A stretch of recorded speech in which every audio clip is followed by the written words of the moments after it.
வணக்கம். ஐக்கிய ராச்சியம் என்றும் பெரிய பிரித்தானியா என்றும் அழைக்கப்படும் தேசத்தின் தேர்தல்கள் பொது தேர்தல்கள் நடந்து முடித்திருக்கின்றன. அந்த தேர்தலில் தொழிற்கட்சி என்று அழைக்கப்படும் கட்சி மிக பெருவாரியான இடங்களை பெற்று பெருவெற்றி பெற்றிருக்கின்றது. அதனுடைய முன்னாள் தலைவர் ஜெரமி கோபின் என்று அழைக்கப்படும் இங்கிலாந்து வாழ் சிறுபான்மையினரின் குரலாக தொழிற்படும் முன்னாள் தொழிற்கட்சி தலைவர் சுயேட்சையாக நின்று வெற்றி பெற்றுள்ளார். இது சம்பந்தமான சாதக பாதகங்களையும் முதன்முறையாக உமா குமரன் என்ற தமிழ் பேசும் ஈழத்து அகதி பாராளுமன்றம் செல்ல இருக்கின்றார். இதுபோன்ற விவகாரங்களை உங்களுக்காக அலசி ஆராய நடேசன் அவர்கள் வந்திருக்கின்றார். வணக்கம் நடேசன். வணக்கம் வரலண்ணா. நீங்கள் குறிப்பிட்டது போல தான் பாராளுமன்ற அல்லது நாடாளுமன்ற தேர்தல் ஐக்கிய ராச்சியத்தினுடைய யூகேனுடைய நாடாளுமன்ற தேர்தல் நடந்து முடிந்திருக்கிறது. ஓரளவுக்கு தெரிந்த ரிசல்ட்ஸ் என்று கூட பெறுபேறுகள் அல்ல முடிவுகள் என்று கூட சொல்லலாம். இந்த தேர்தலை ஏற்கனவே முடிவெடுக்கப்பட்ட தேர்தல் அல்லது ஆல்ரெடி டிசைடட் எலெக்ஷன் என்று ஊடகங்கள் முதலியே பேசி கொண்டிருந்தன. ஏனென்றால் ஓரளவிற்கு ஒரு மிகப்பெரிய ஒரு லேண்ட்ஸ்லைட் வெற்றியை முக்கியமாக 1997 தேர்தலுக்கு பிறகு, அதாவது அன்று டோனி பிளேயர் தலைமையிலான தொழிலாளர் கட்சியினுடைய தேர்தலுக்கு பிறகு மிகப்பெரிய ஒரு மெஜாரிட்டி, ஒரு மிகப்பெரிய பெரும்பான்மையை பெறப்போகும் தேர்தலாக இது அமைய இருக்கின்றது என்ற கருத்து கணிப்புகள் ஏற்கனவே வெளியாகி இருந்தன. பிரித்தானியாவை பொறுத்த வரைக்கும் கருத்து கணிப்புகளில் பெரிய அளவு ஒரு மாற்றங்கள் ஏற்படுவதில்லை. ஓரளவுக்கு கருத்து கணிப்புகள் சரியான தகவலை தான் தந்து கொண்டு வருவது வரலாறாக இருக்கின்றது. அதன் அடிப்படையில் தான் இந்த தேர்தல் கருத்து கணிப்புகளின் அடிப்படையிலேயே அந்த கிட்டத்தட்ட நான் நினைக்கிறேன் 160 அல்லது 170 ஆசனங்கள் பெரும்பான்மையாக இந்த வெற்றியை லேபர் கட்சி, தொழிலாளர் கட்சி, கியர் ஸ்டார்மர் தலைமையிலான தொழிலாளர் கட்சி தன்னகப்படுத்தியுள்ளது. 326 ஆசனங்களை பெற்றால் ஒரு கட்சிக்கு பெரும்பான்மை கிடைத்துவிடும், அறுதி பெரும்பான்மை கிடைத்துவிடும் அரசமைப்பதற்கு. அதையும் தாண்டி இன்னும் 170 ஆசனங்கள் அதற்கு விட அதிகப்படியாக அவர்கள் பெற்றிருக்கின்றார்கள் என்பதும் இன்று ஒரு மிக முக்கியமான பார்வையாக இருக்கின்றது. அதை விட நடந்திருக்கின்ற விடயங்கள்லாம் நாங்கள் கொஞ்சம் இனி என்ன நடக்கப் போகின்றது என்பதை நோக்கி பார்ப்பதற்கான மிக முக்கியமான விடயமாக அமைந்திருக்கின்றது. இதில் தமிழர்கள் பலர் இந்த தேர்தலிலே போட்டியிட்டிருந்தார்கள். தொழிலாளர் கட்சி சார்பாக ஸ்ட்ரெட்ஃபர்ட் அண்ட் போ பகுதியிலே உமா குமரன் போட்டியிட்டார். ஏற்கனவே அவருடைய வெற்றி கருத்து கணிப்புகளின் அடிப்படையில் அது ஒரு லேபருடைய லேபர் ஒரு ஸ்ட்ராங்கான வெல்லக்கூடிய பகுதியாக இருந்திருக்கின்றது. அதில் வெற்றி அடைவார் என்று தெரியும். கிருஷ்ணி ரிஷிகரன் சட்டன் அண்ட் சீம்ஸ் பகுதியில் இருந்திருந்தார். அது அந்த லேபர் கட்சி அந்த இடத்தை வெல்லவில்லை. லிபரல் டெமோக்ராட் அந்த இடத்தை வென்றிருக்கின்றது. அதே போல் ஹெமஸ்மித் அண்ட் செஸ்விக்கில் ரூத் ராஜன் என்று சொல்லப்படுகின்ற ஈழத்து வம்சாவளியை சேர்ந்த பெண்ணொருவர் நின்றிருந்தார். கிரீன் பார்ட்டியில் நின்றிருந்தார். அவரும் 3ஆம் இடத்துக்கு வந்திருக்கின்றார். கிருஷ்ணியும் 3ஆம் இடத்தை பிடித்திருக்கின்றார். அதே போன்ற லிபரல் டெமோக்ராட்டில் இன்னொருவர் தமிழ்நாட்டை சார்ந்த ஒரு தமிழர் ஒருவர் நின்றிருந்தார். அவரும் அங்கு வெல்லவில்லை. இவ்வாறு கன்சர்வேட்டிவ் பார்ட்டியை சார்ந்த ஒருவரும் தமிழர் ஒருவரும் போட்டியிட்டிருந்தார்கள். இவ்வாறு தான் தமிழர்கள் பங்கு பற்றியிருந்த தேர்தல் நடைமுறை இருந்திருக்கின்றது. இதை மேலோட்டமாக பார்த்தால் லேபர் கட்சிக்கு, தொழிலாளர் கட்சிக்கு மிகப்பெரிய பெரும்பான்மை, மிகப்பெரிய வெற்றி என்று பேசப்படுகின்றது. ஆனால் மக்களுடைய வெற்றியா என்பதை பொறுத்திருந்து தான் நாங்கள் மக்களுடைய வெற்றியா என்பதை பற்றி தான் நாங்கள் தொடர்ச்சியாக பேச வேண்டியிருக்கின்றது. மக்களுடைய வெற்றியா என்ற கேள்விக்கு முக்கியமாக அந்த கேள்வியை எழுப்புவதற்கான காரணமாக கியர் ஸ்டார்மர் தலைமையிலான தொழிற்கட்சி மிக மோசமாக இஸ்ரேலை ஆதரித்தது. காசாவில் தவித்து கொண்டிருக்கும் வாய்களுக்கு மக்களுக்கு தண்ணீர் கூட தேவையில்லை என்று முழங்கியது. அதன் பின்பும் இந்த பெரும்பான்மை எதுவிதம் சாத்தியப்பட்டது என்பதனை விளக்குவீர்களா? இல்லை, இதில் வந்து கடந்த 14 வருடங்களாக டோரி பார்ட்டியினுடைய, அல்லது பழமைவாத கட்சி டோரி பார்ட்டி என்று சொல்லுவார்கள், இந்த டோரி பார்ட்டியினுடைய, இந்த டோரி கட்சியினுடைய ஆட்சியில் மக்களுடைய நிலைமைகள் எவ்வளவு மோசமாக பாதிப்படைந்திருந்தன. மிக மிக மோசமாக உழைக்கும் மக்களும் மதியதர வர்க்கமும் மிக மோசமாக பாதிக்கப்பட்டிருந்தவர்களுடைய அடிப்படை சேவைகள், என்ஹெச்எஸ் மற்றும் சம்பள பிரச்சனை, வேலைவாய்ப்பின்மை,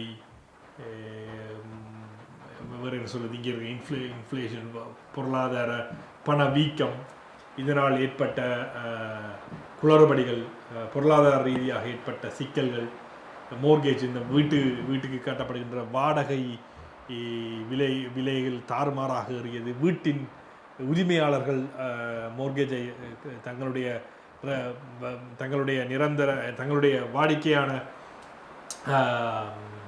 பேமெண்ட்டை பேங்களுக்கு கட்ட முடியாத, வங்கிகளுக்கு கட்ட முடியாத ஒரு சூழ்நிலை, வீடுகளை விற்க வேண்டிய சூழ்நிலைக்கு தள்ளப்பட்டது போன்ற பல்வேறுபட்ட சிக்கல்கள் அரசியல் ரீதியாக அல்லது மக்களுடைய வாழ்வாதார ரீதியாக மக்கள் மேல் விழுந்த பெரும் அடி என்பதை தீர்க்க முடியாத ஒரு சிக்கலாக உருவாகி இருந்தது.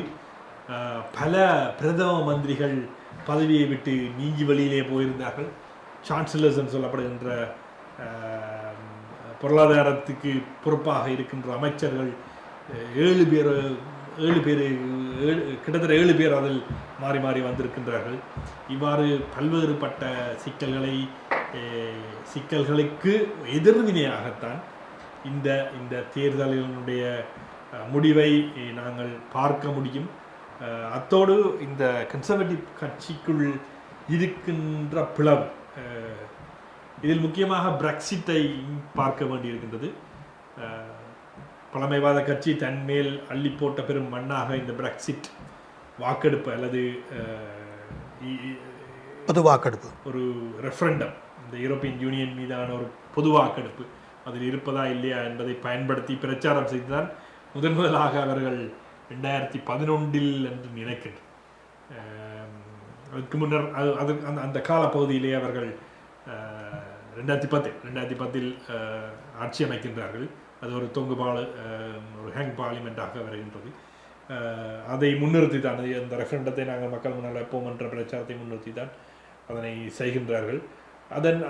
அந்த அன்றிலிருந்து ஆரம்பித்த இந்த பிரச்சனை ரெஃபரண்டம் வைக்கப்படுகின்றது. அதன் பின்னால் நாட்டு மக்கள் பிளவடைகின்றார்கள்.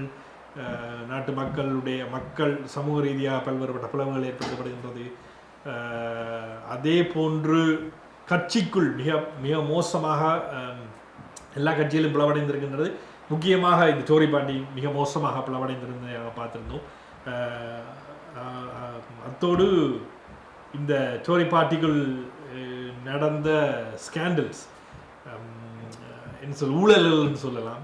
அதில் மிக முக்கியமானது இந்த பார்ட்டி கேட். கோவிட் காலத்திலே மக்கள் எல்லோரையும் வீடுகளில் தங்கியிருக்க வேண்டும் என்ற விதிகளை போட்டுவிட்டு அவர்கள் நம்பர் 10 மிக முக்கியமான ஒரு இடமாக பார்க்கப்படுகின்றது. இங்குதான் பிரதமர் தங்கியிருப்பார். அந்த வாசஸ்தலத்திலே, அந்த இடத்திலே நடந்த அந்த கோவிட் ரூல்ஸை பிரேக் பண்ணி அங்கு நடந்த அந்த பார்ட்டி போன்ற பல்வேறுபட்ட விடயங்கள் இந்த கட்சி மீது மக்கள் மிக மோசமாக எதிர்வினை ஆற்றுவதற்கு ஒரு விடயமாக இந்த தேர்தலை நாங்கள் பார்க்கலாம்.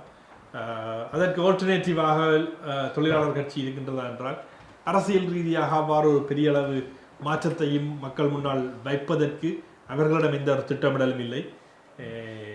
அதை நாங்கள் இதற்கு முன்னால் இருந்த தலைவர் ஜெரமி கோபின் மக்கள் சார்பாக கொண்டு வந்த பல்வேறுபட்ட திட்டங்களையும் முடக்குவதற்காகவும், அந்த திட்டங்களை கொண்டு வந்தவர்களையும், அந்த ஜெரமி கோபினுக்கு ஆதரவாக இருந்தவர்களையும், ஜெரமி கோபின் உட்பட பலரையும் கட்சியை விட்டு நீக்கி இருந்தார்கள். அவ்வாறு ஒரு விச் ஹண்ட் ஒன்றை செய்து முடித்து, நான் உங்களுக்கு ஆதரவானவன் என்று இங்கிருக்கின்ற முதலாளித்துவ வர்க்கத்துக்கு ஆதரவாகத்தான் நாங்கள் செயற்பட போகின்றோம் என்ற ஒரு சமிக்ஞையின் ஊடாகத்தான் ஸ்டாமர் இவ்வளவு பெரிய ஒரு வெற்றியினை பெற முடிந்திருக்கின்றது என்பதை நாங்கள் கவனத்தில் கொள்ள வேண்டும். உதாரணமாக நீங்கள் பார்த்தால் என்றைக்குமே லேபர் தொழிலாளர் கட்சிக்கு எதிராக இருக்கும் சன் பேப்பர் கூட லேபர் கட்சியின் தொழிலாளர் கட்சிக்கு சார்பாக தன்னுடைய நிலைப்பாட்டை வெளியிட்டிருந்ததையும் அதன் ஒரு அங்கமாக நாங்கள் பார்க்கலாம். இது அரசியல் ரீதியாக என்ன மாதிரியான விடயங்கள் நடைபெற போகின்றது என்பதை நாங்கள் தொடர்ச்சியாக பார்க்கலாம். ஆனால் என்னை பொறுத்த வரைக்கும் இந்த தேர்தலில் மிக முக்கியமானதாக பார்க்க வேண்டி இருக்கின்றது ரிஃபார்ம் பார்ட்டியினுடைய வெற்றி. ரிஃபார்ம் பார்ட்டியினுடைய வெற்றி என்று சொல்வதை விட 4 ஆசனங்களை அவர்கள் எடுத்திருக்கின்றார்கள். பல இடங்களில் கன்சர்வேட்டிவ் பார்ட்டியினுடைய வாக்குகளை பெற்றிருக்கின்றது ரிஃபார்ம் அந்த வாக்குகளை பெற்றிருக்கின்றது ரிஃபார்ம் யூகே. நைஜல் ஃபராஜ் தலைமையிலான ரிஃபார்ம் பார்ட்டி இந்த வாக்குகளை பெற்றிருக்கின்றார்கள். அதில் முக்கியமாக சொல்லப்படுகின்ற விடயம் என்னவாக இருக்கின்றது என்றால் கன்சர்வேட்டிவ் பார்ட்டி கன்சர்வேட்டிவாக இல்லை, அந்த இடத்தை நாங்கள் நிரப்புகின்றோம் என்ற வாதத்தை ரிஃபார்ம் முன்வைத்திருந்தது. ரிஃபார்ம் என்ற கட்சியை பற்றி எல்லோருக்கும் பெருமளவு தெரியும். ஒரு இனத்துவேச ரீதியாக பல்வேறுபட்ட கொள்கைகளை முன்வைக்கக்கூடிய ஒரு மிகவும் மோசமான ஒரு தலைமைத்துவத்தை கொண்ட ஒரு கட்சியாக இருக்கின்றது. அதனுடைய வெற்றி கொஞ்சம் சிறு சலசலப்பை அல்லது மக்கள் மத்தியில் ஒரு அச்சத்தை தோற்றுவிக்கக்கூடிய அளவிற்கு பிரான்ஸ் மாதிரி யூகேயும் வந்துட்டு அப்படின்ற ஒரு விமர்சனங்கள் கூட முன்வைக்கப்படுகின்றது. பிரான்சில் எவ்வாறு வலதுசாரிய மிக தீவிர வலதுசாரிகளுடைய எழுச்சி இருக்கின்றதோ அதே போன்ற ஒரு நிலைமை இங்கும் வந்துவிடப் போகின்றதா என்ற ஒரு அச்சத்தை ஏற்படுத்தி இருக்கின்றது.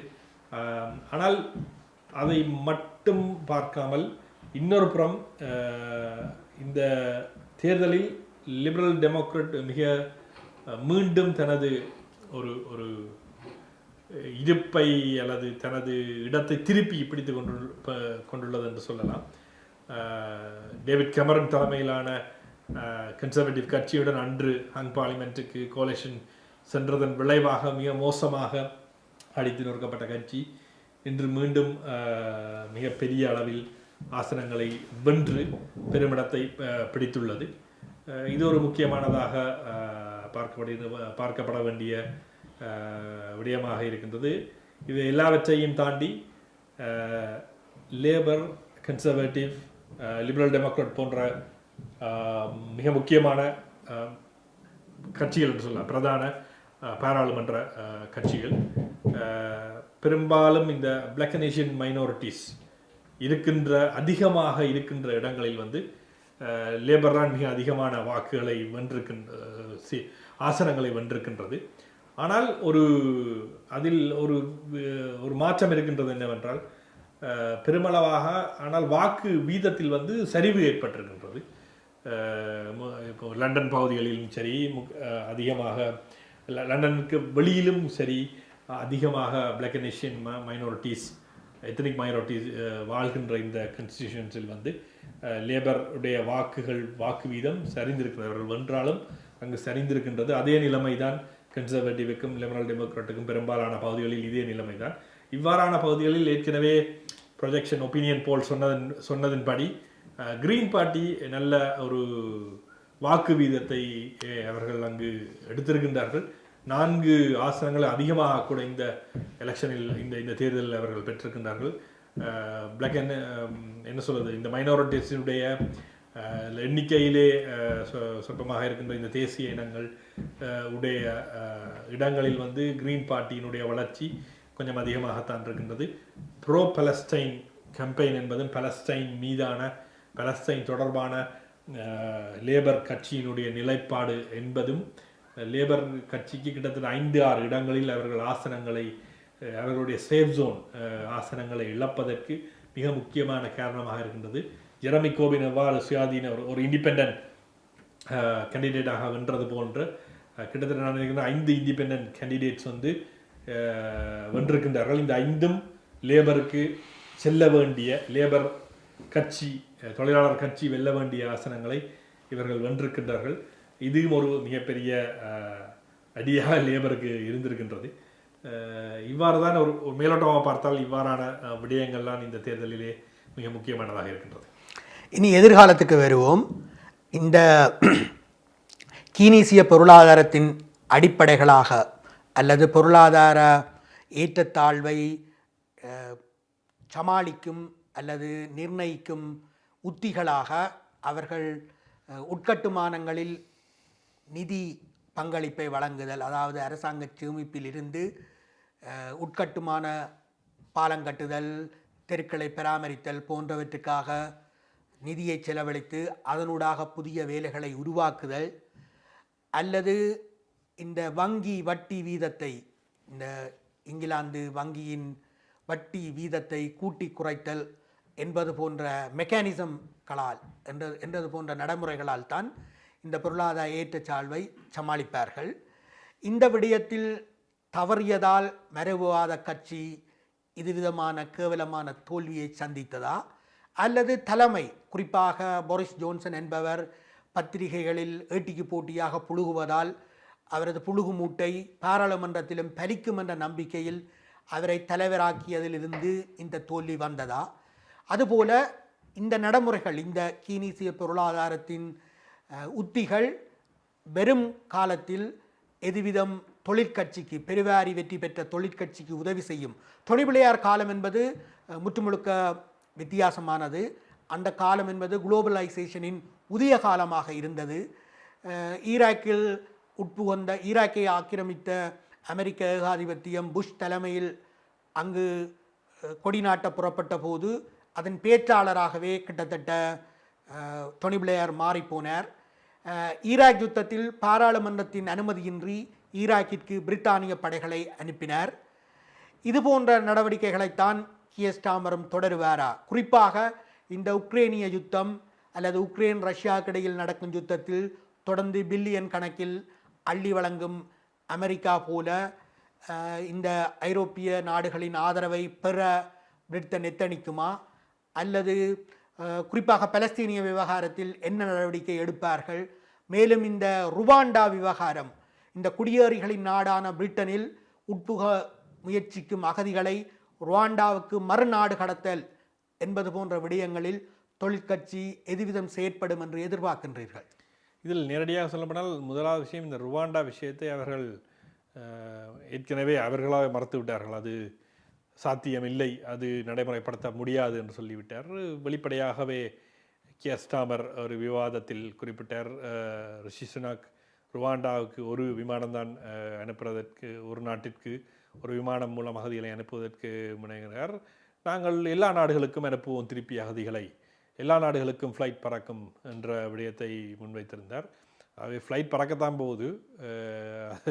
அதில் இமிக்ரேஷன் அதாவது இந்த தேர்தல் முற்றுமுழுதாக எப்போவுமே தங்களுடைய என்ன சொல்கிறது, ஒரு ஒட்டுமொத்தமாக இதில் யாருடைய தவறு, போரிஸ் ஜோன்சனுடைய தவறா என்ற விடயங்களை பார்க்கும் பொழுது இந்த எஸ்டாப்ளிஷ்மெண்ட்டுடைய ஒரு தோல்வி, அது இந்த முதலாளித்துவ பொருளாதாரத்தின் சரிவும் அதனுடைய தோல்வியும், அது மக்கள் மீது அந்த சுமை எவ்வாறு ஏற்றப்படுகின்றது, வரிகளாகவும் அவர்களுடைய அடிப்படை வசதிகளை பறிப்பதன் ஊடாகவும் அவர்கள் மீது எவ்வாறு இந்த விடயம் ஏற்றி வைக்கப்படுகின்றது என்பதைத்தான் தொடர்ச்சியாக நாங்கள் பார்க்க வேண்டும். இது பிரித்தானியாவிற்கு மட்டுமல்ல, சகல நாடுகளிலுமே பெரும்பான்மையாக இதுதான் நடைபெற்று கொண்டிருக்கின்றது. அப்போ இந்த தவறுகளுக்கு யாரோ ஒருவரை பலிக்கடா ஆக்க வேண்டும் இல்லையா? ஒவ்வொரு இடங்களுக்குமே ஒரு பலிக்கடா தேவையாக இருக்கின்றது. இந்த தவறுகளுக்கு, அவர்களுடைய தவறுகளுக்கு இங்கு இந்த குடிவரவாளர்கள், ரிஃப்யூஜிஸ் மேல் தான் இந்த அவர்களைத்தான் ஒரு பலிக்கடா ஆக்குகின்றனர், ஒரு ஸ்கேப் போட் ஆக்குகின்றார்கள். அதிலிருந்து வெளிவராத, அந்த வாதத்திற்குள் இருந்து வெளிவராத ஒரு கட்சியாகத்தான் தன்னை தொழிலாளர் கட்சியும் இந்த தேர்தல் விவாதங்கள் முழுவதிலுமே அவ்வாறு தான் காட்டிக்கொண்டது. அந்த எஸ்டாப்ளிஷ்மெண்ட்டுக்கு உள்ளாக இருந்து கொண்டு என்ன செய்யலாம் என்பதை பற்றித்தான் அவர்கள் பேசுகிறார்களே தவிர, இந்த எஸ்டாப்ளிஷ்மெண்ட்டை பற்றி, அதனை உடைத்து வெளியே வருவதை பற்றியோ அல்லது அதனை எதிர்ப்பது பற்றியோ ஆன ஒரு அரசியல் கட்டமைப்பை அவர்கள் முன்வைக்கவில்லை. அவ்வாறு முன்வைப்பவர்களை இவ்வாறு அந்த எஸ்டாப்ளிஷ்மெண்ட் இவ்வாறு உள்வாங்கியும் கொள்ளாது. அதில் சின்ன ஒரு சலசலப்பை ஏற்படுத்த விரும்பிய ஜெரமி கோபின் போன்றவர்களை எவ்வாறு அடித்து நொறுக்கினார்கள், அந்த கட்சிக்குள்ளேயே இருந்து அடித்து நொறுக்கினார்கள். இந்த இந்த எஸ்டாப்ளிஷ்மெண்ட்டுடைய கரங்கள் எவ்வாறு அவர்களை அடித்து நொறுக்கி இன்று கட்சியை விட்டு வெளியேற்றினார்கள் என்பதை நாங்கள் பார்த்திருக்கின்றோம். ஆகவே இந்த ஸ்டாமர் தலைமையிலான இந்த தொழிலாளர் கட்சியும் இதே விடயங்களைத்தான் தொடரப்போகின்றது. அதில் பெரிய அளவு மாற்றம் ஒன்று இல்லை. ஆனால் இது ஒரு ஒரு கிளாஸ் போருக்கான ஒரு ஏனென்றால் மக்கள் இனி எங்கு போவது என்ற ஒரு கேள்வி வரும் பொழுது அதற்கு சரியான ஒரு சரியான ப்ரோக்ராம், ஒரு திட்டமிடல் முன்வைக்கப்படாவிடத்து ரிஃபார்ம் போன்ற தீவிர வலதுசாரிகளை நோக்கி மக்கள் திரும்புவதற்கான வாய்ப்புகள் இருக்கின்றது. ரிஃபார்முக்கு வாக்களித்த மக்கள் அனைவரையுமே நாங்கள் ரிஃபார்ம் என்ற கட்சியும் அதனுடைய தலைமைத்துவம் ஒரு இனத்துவேச கட்சி என்று சொல்கின்றோம். ஆனால் அதற்கு வாக்களித்த மக்கள் அனைவரையுமே ஒரு இனத்துவேசவாதிகளாகவோ அல்லது ரெசிஸ்டுகளாகவோ நாங்கள் பார்க்க வேண்டிய அவசியம் இல்லை. ஏனென்றால் இன்று அந்த நிலைமைக்கு மக்களை கொண்டு வந்து விட்டிருக்கின்ற இந்த இருவரும் கட்சிகளும் சரியான ஆல்டர்னேட்டிவை சரியான ஒரு மாற்றீடை அங்கு வழங்கவில்லை என்பதன் அடிப்படையில் தான் மக்கள் இவ்வாறான கட்சிகளை நோக்கி திரும்புவதற்கு பணிக்கப்படுகின்றார்கள். இவ்வாறான பொய்களை நோக்கி நகர்த்தப்படுகின்றார்கள். நீங்கள் தேர்தல் காலங்களிலே ஊடகங்களை அவதானித்திருந்தால் தெரியும், அந்த கதைக்கும் மக்களுக்கு எவ்வாறான மிக மோசமான தகவல்கள் பரப்பப்பட்டிருக்கின்றது, முன்வைக்கப்பட்டிருக்கின்றது என்ற விடயங்கள் தெளிவாக தெரியும். அதன் அடிப்படையில் இருந்துதான் இதனையும் நாங்கள் புரிந்து கொள்ள வேண்டியிருக்கின்றது. இதில் தமிழ் வம்சாவளியை சார்ந்த ஈழத்தமிழர் வம்சாவளியை சார்ந்த ஒருவரும் வெற்றி பெற்றிருக்கின்றார் என்பது அதில் என்ன தமிழ் மக்களுக்கு என்ன கிடைக்கப் போகின்றது அல்லது தமிழீழம் கிடைக்கப் போகின்றதா என்றால் அது ஒரு தொழிலாளர் கட்சியினுடைய வெளிநாட்டு கொள்கையின் அடிப்படையில் இருந்து தான் அதனை நாங்கள் புரிந்து கொள்ள வேண்டியிருக்கின்றது. இப்போ உதாரணமாக சொல்ல போனால் விடுதலை புலிகள் மீதான தடை யூகேயில் நீடிக்கப்படுகின்றது. அது வெறுமனவே விடுதலை புலிகள் மீதான தடை அல்ல. அந்த லிஸ்டில் பல இயக்கங்கள் இருக்கின்றன. அது ஹமாஸ் உட்பட பல்வேறுபட்ட இயக்கங்கள் அதில் இருக்கின்றன. அதிலே நீங்கள் ஒரு மாற்றத்தை கொண்டு வர வேண்டும், அதிலிருந்து விடுதலை புலிகளை நீக்க வேண்டும் என்பது அது அவர்களுடைய ஒரு ஃபாரின் பாலிசி சம்பந்தப்பட்ட ஒரு விடயமாக இருக்கின்றது. அதில் அந்த ஃபாரின் பாலிசி எவ்வாறு அவர்கள் அந்த நோக்கத்திற்கு வருகின்றனர், இன்று இஸ்ரேல் மீது என்ன விதமான பார்வை இருக்கின்றதோ, இஸ்ரேலை எவ்வாறு அவர்கள் அணுகுகின்றார்களோ, இஸ்ரேல் மீது எவ்வாறான ஒரு ஆதரவு விடயத்தினை அவர்கள் மேற்கொள்கின்றார்களோ, அதனால் பலஸ்தீனுக்கு எதிரான ஒரு முடிவினை அவர்கள் அங்கு வைக்கின்றார்களோ, அதே பார்வை தான் ஈழத்து தரப்புகள் மீதும் இருக்கும். ஆனால் நீங்கள் அழைத்தால் உங்கள் நிகழ்வுகளில் அவர்கள் உங்களுக்கு இனிப்பான செய்திகளை பேசுவார்கள், அதற்கு பேசிவிட்டு செல்வார்கள், அவ்வளவுதான். அது அங்கு ஒரு ஃபாரின் பாலிசியினுடைய ஒரு மாற்றமாக இருக்குமா என்றால் அது இல்லை. அது எப்போது அது மாற்றப்பட்டு இருக்கும் என்றால், உதாரணமாக ஜெரமி கோபின் தலைமையில் இருக்கும் ஜெரமி கோபினுடைய பார்வை என்பது தேசிய இனங்கள் மீதான ஒடுக்குமுறை தொடர்பாக அவருடைய பார்வை என்பது வேறொன்றாக இருக்கின்றது. அவர் பலஸ்தீன மக்களுடைய போராட்டங்களுக்கு ஆதரவாக இருக்கின்றார். ஈழ விடுதலை போராட்டத்தில் பல போராட்டங்களுக்கு அவர் ஆதரவாக இருந்திருக்கின்றார். அப்போ அந்த பார்வை என்பது வெறுமனவே இஸ்ரேலுக்கும் மன்னிக்கணும் பலஸ்தீனத்துக்கும் ஈழத்திற்கும் ஆதரவு நிலைப்பாடு என்று இல்லை. அது முக்கியமாக நீங்கள் பார்த்தீங்கன்னா அந்த நேரத்தில் போன 2019 காலகட்டத்தில் காஷ்மீர் தொடர்பாக அவர் முன்வைத்த விடயங்களுக்கும் கூட இந்திய தேசியவாதிகளால் அல்லது இந்துத்துவவாதிகளால் கடுமையாக விமர்சிக்கப்பட்டு இங்கு இருக்கின்ற ஹிந்து அமைப்புகள் ஜெரமி கோபினுக்கு எதிராக அறிக்கைகளை வெளியிட்டிருந்தார்கள். அது அவர் இந்திய மக்கள் எனக்கு வாக்களிக்க வேண்டும் என்பதற்காக காஷ்மீருக்கு எதிரான ஒரு நிலைப்பாட்டை அவர் எடுக்க மாட்டார். அங்கு காஷ்மீர்கள் தொடர்பாக அவர்களுடைய தேசியம் தொடர்பான ஒரு முடிவை தான் அவர் எடுப்பார். அவ்வாறு ஒரு தேசியம் சார்ந்த ஒரு பார்வை அவருக்கு இருக்கின்றது.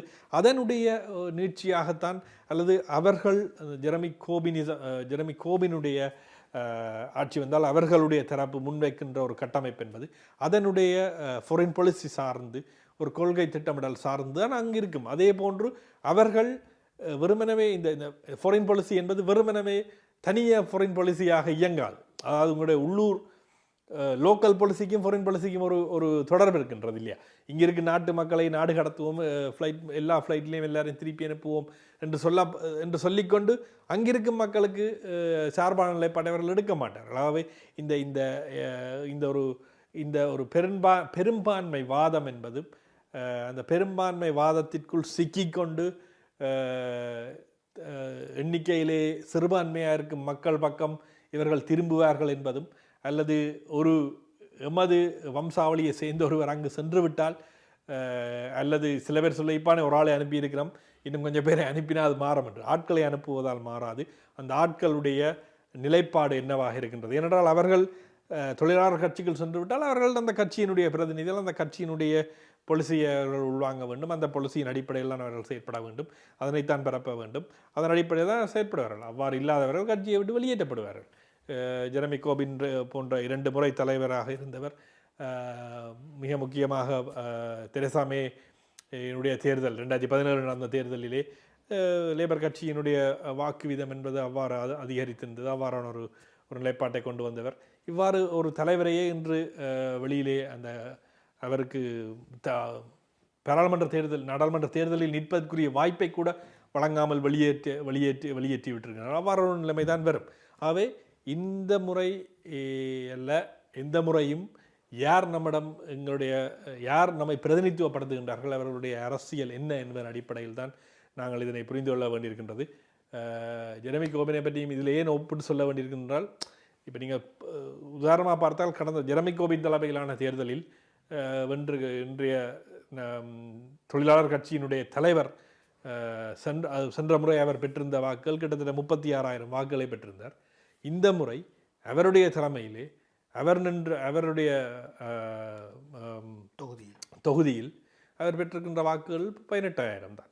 அப்போ இதில் மிகப்பெரிய ஒரு வெற்றியை பெற்றிருந்தாலும் இந்த முக்கியமாக அவர்களுடைய பலமாக இருக்கின்ற லேபர் தொழிலாளர் கட்சியினுடைய பலமாக இருக்கின்ற பிளாக் நேஷனுக்கும் மைனாரிட்டிஸினுடைய இடங்களில் அவர்கள் எவ்வளவு மோசமாக அடிவாங்குகின்றார்கள், எவ்வளவு மோசமாக பாதிக்கப்படுகின்றார்கள் என்பதும் ஒட்டுமொத்தமாகவே மக்கள் மத்தியிலே மிகப்பெரிய ஒரு என்ன சொல்வது, கன்சர்வேட்டிவ் பார்ட்டி மீது இருக்கின்ற வெறுப்பு இவர்களுடைய வாக்குகளை தக்க வைத்திருக்கின்றது, இவர்களுடைய ஆசனங்களை தக்க வைத்திருக்கின்றது, அல்லது இன்னும் ஆசனங்களை அதிகப்படுத்தி கொடுத்திருக்கின்றது என்றே பார்க்க முடியுமே தவிர இது அவர்களுக்கு கிடைத்த அவர்களுடைய மெண்டேட்டரி அவர்களுடைய திட்டமிடலுக்காக கிடைத்த ஒரு மிகப்பெரிய வெற்றியாக நாம் பார்த்துவிட முடியாது.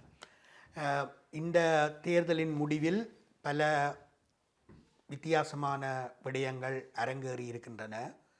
பலஸ்தீன விடுதலைக்கு ஆதரவாக குரல் கொடுத்த பலர் சுயேட்சையாக நின்று பெருவாரியான வாக்குகளை பெற்று மக்களுடைய செல்வாக்கை உறுதி செய்திருக்கின்றார்கள். அதேவேளை குளோபலைசேஷன் இறுதி கட்டத்தில் இருக்கின்றது அல்லது தோல்வியை நோக்கி சென்று கொண்டிருக்கின்றது. இருதுருவ ஒழுங்கு மீண்டும் உலகில் இடம்பெறுகின்றது. ரஷ்யாவும் சீனாவும் ஏகாதிபத்தியங்களாக வளர்ந்து வருகின்றன. இக்காலகட்டத்தில் இந்த இருக்கின்ற வேலைகளை பிரித்து கொடுப்பதற்காக 1956 இலங்கை சிங்கள பௌத்த பேரினவாத அரசு சிங்களம் மட்டும் சட்டத்தை கொண்டு வந்து தமிழர்கள் பெருவாரியாக இருந்த அரச உத்தியோகங்களை சிங்களவர்களுக்கு வாரி வழங்கி சிங்களவர்கள் மீது சிங்களவர்களின் அரசு என்று தன்னை பிரகடனப்படுத்தி கொண்டு சிறுபான்மை தமிழர்களை ஒடுக்கியது போன்ற சம்பவங்கள் இங்கு எதிர்காலத்தில் இடம்பெற வாய்ப்பு உள்ளதா என்பதனை இறுதி கேள்வியாக கேட்கின்றேன். இல்லை, இதில் நான் என்ன விஷயம் என்றால் இந்த எலெக்ஷன் கேம்பெயின் முழுமைக்கும் நான் பார்த்த வரைக்கும் இந்த குடிவரவாளர்கள் இமிக்ரண்ட் இங்கு வருவது அதனை சுற்றியே ஒரு ட்ராப்பாக அமைக்கப்பட்டது.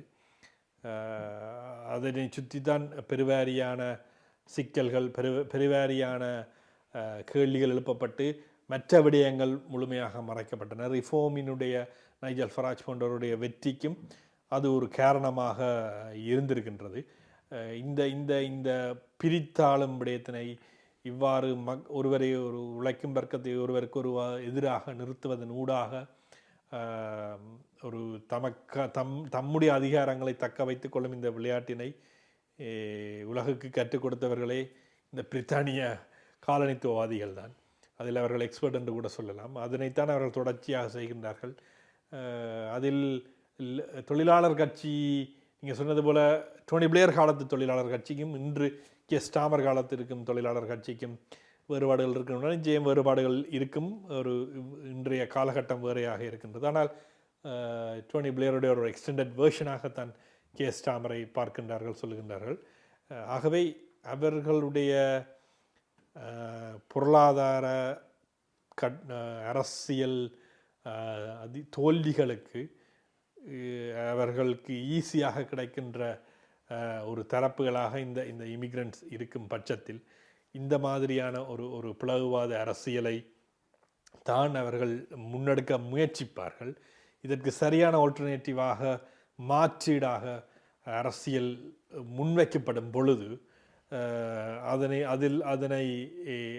அதன் ஊடாக மக்களை சரியான அரசியலை நோக்கி நகர்த்துவதன் ஊடாக இந்த பிளவுவாத அரசியலை தடுக்க முடியும். அதற்கான முயற்சிகளை பல்வேறுபட்ட தரப்பு இடதுசாரி இயக்கங்கள் தொழிற்சங்கங்களுடன் இணைந்து, முக்கியமாக இந்த எலெக்ஷன் சொல்லப்போனால் ட்ரேட் யூனியன் கோலிஷன் என்று சொல்லப்படுகிற தொழிற்சங்கங்களும் இங்கே இருக்கின்ற சோசியலிச கட்சியும் இணைந்து பல இடங்களில் தமது திட்டமிடல்களை முன்வைத்து போட்டியிட்டார்கள். அவ்வாறான சரியான அரசியல் திட்டம் முன்வைப்புகள் ஊடாக தான் இதனை முறியடிக்க முடியும். உதாரணமாக சொல்லப்போனால் ஜெரமி கோபினுடைய வருகையில் ஜெரமி கோபின் முன்வைத்த இந்த ஜெரமி கோபினுடைய திட்டமிடல், இந்த அரசியல் நிகழ்ச்சி திட்டம் என்பது அன்று இந்த ரிஃபார்ம் பார்ட்டி, இன்று ரிஃபார்ம் பார்ட்டி என்று சொல்லப்படுகின்ற நைஜால் ஃபராஜ் தலைமையிலான அரசியல் கட்சியை கண்ணு கட்டிய தூரம் வரை எங்கென்று தெரியாமல் ஒழித்து கட்டியது. இன்று மீண்டும் அது வருகைக்கான காரணம் இவ்வாறாகத்தான் இருக்கின்றதாகவே இந்த அரசியல் திட்டமிடல்கள் மூலம்தான் நாங்கள் அதனை எதிர்கொள்ளலாம். இல்லாவிட்டால் நீங்கள் சொன்னது போல இந்த பிளவுவாத அரசியலின் ஊடாகத்தான் அவர்கள் தங்களுடைய இந்த அரசியல் விளையாட்டை, இது ஒரு அரசியல் விளையாட்டு, சித்து விளையாட்டுன்னு கூட சொல்லலாம், இதனை நகர்த்தி கொண்டு செல்ல முற்படுவார்கள். ஏகாதிபத்தியங்களுக்கும் சுயநிர்ணய போராட்டத்துக்கும் உள்ள உறவு, முரண் என்பவற்றின் ஊடாக பிரித்தானிய தேர்தலை சுவைபட விளக்கியமைக்கு நன்றி. மீண்டும் ஒரு தரம் சந்திப்போம்.